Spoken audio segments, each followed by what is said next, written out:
This is going to be fun. We're joined by TSN football analyst extraordinaire Luke Willson and three-time Grey Cup champion Zach Collaros, who have now become best friends in Winnipeg. Guys, first of all, how's the few days in Winnipeg been together? You guys have great chemistry on the set.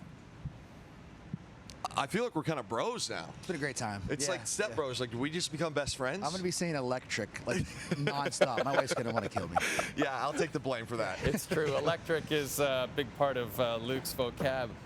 Fourth quarter, guys, let's go right to it. TSN turning point, we like to call it. They give the ball to Shea Patterson, chance to tie, he fumbles. First of all, Luke, what did you see on that play? You know, Jay, it's one of those things where, to me, it was very reminiscent of a Super Bowl that I lost when you're down there inside the 5. And I get that there's some different rules, but I just want to see you live and die with your best players. And you feel sick for Shea Patterson, and I'll say this about Jason Moss. I think he's one of the best play callers in the league. Yep. Davis Alexander was so gritty tonight. He just willed this team to come back in it. He's playing on one leg. It's 2nd down and 2 from the 3-yard line. Give him the football. That's where my heart goes. It's kind of like going back. Give Marshawn the football.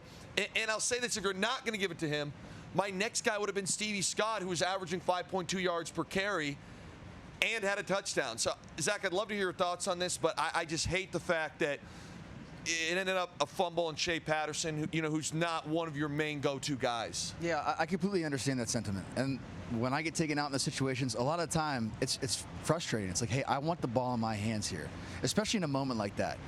Like you said, I think Davis deserves that. But, however, on the other side, in our league, there's a yard off the ball, right? It's 2nd and 2 for the 3-yard line. 3 sneaks, 1 yard each, should be a touchdown, right? So you really can't fault the decision by Coach Moss to go that way. Absolutely.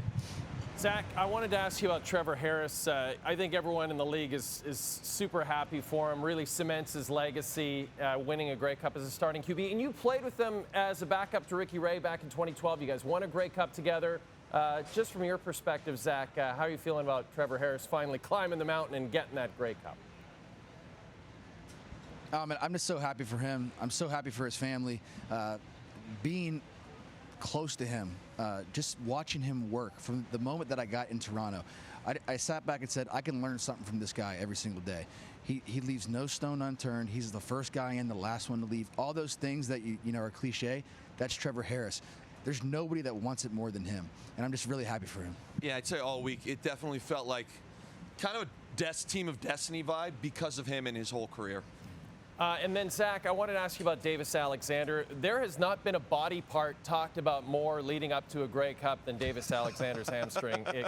It got to be maybe a bit much for everybody. But in the end, Zach, how impressed were you with Alexander's play on the field, even though he was suffered from that hamstring injury?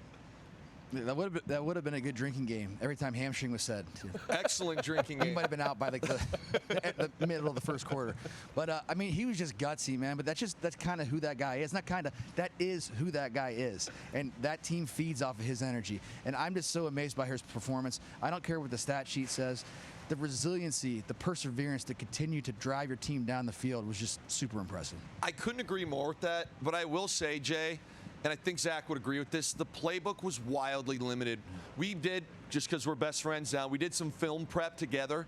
Just grind and tape, we did grind some tape heading into this thing. Yeah. And watching the game last week against Hamilton, there was a lot of times where we were there, and I got the new term, because the American term is RPO, the Canadian term, Sally.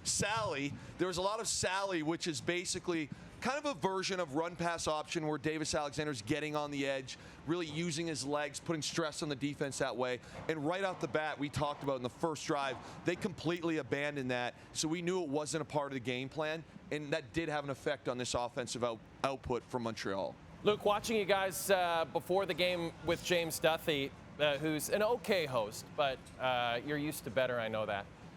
Luke, you said something very interesting that really stuck with me. You said your head said to pick Montreal to win this game. Your heart said to pick Saskatchewan. And Saskatchewan really imposed their will on this team in the first half. How were they able to do that?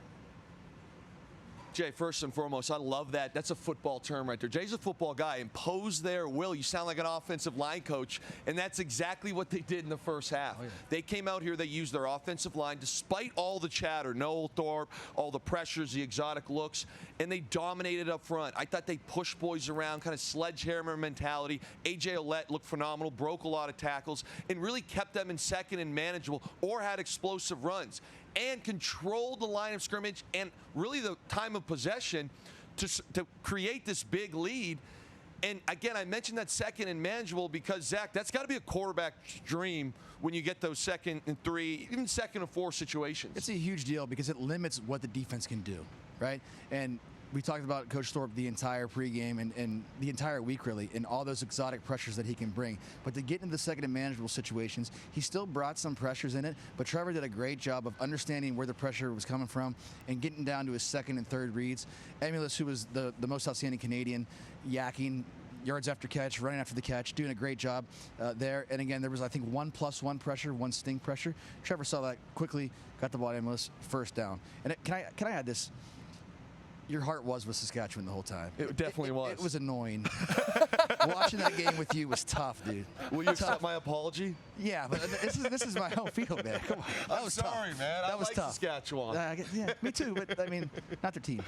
I get That's it. on me. Yeah. But Zach, here's the thing. Like, I know you're used to playing in these championship games and winning these championship games, but everyone at TSN has been very impressed with you on this panel. Everyone sees a future for you in broadcasting.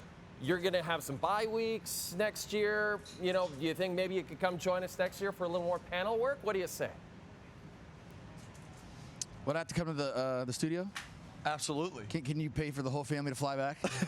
Because those plane tickets are expensive. Don't look at me. Yeah, that's what I'm saying. Hey, that's not my thing. No, that would be awesome. I just wanted to say, like, this opportunity has been so cool for me, and everybody's been great to work with. Made it really easy for me. I appreciate it. Honestly, Jay, this guy, from talking to him the first time this week, smooth, again, did his work, grinded a lot of film out.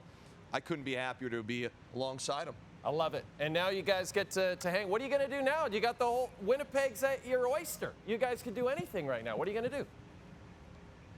Absolutely no comment on that, Jay. You know better than to ask me something like that. I thought I could catch you. I thought I could catch you in a moment of weakness after a long day, but I know I should know better than that. Zach, Luke, you guys are awesome. Thanks so much, guys.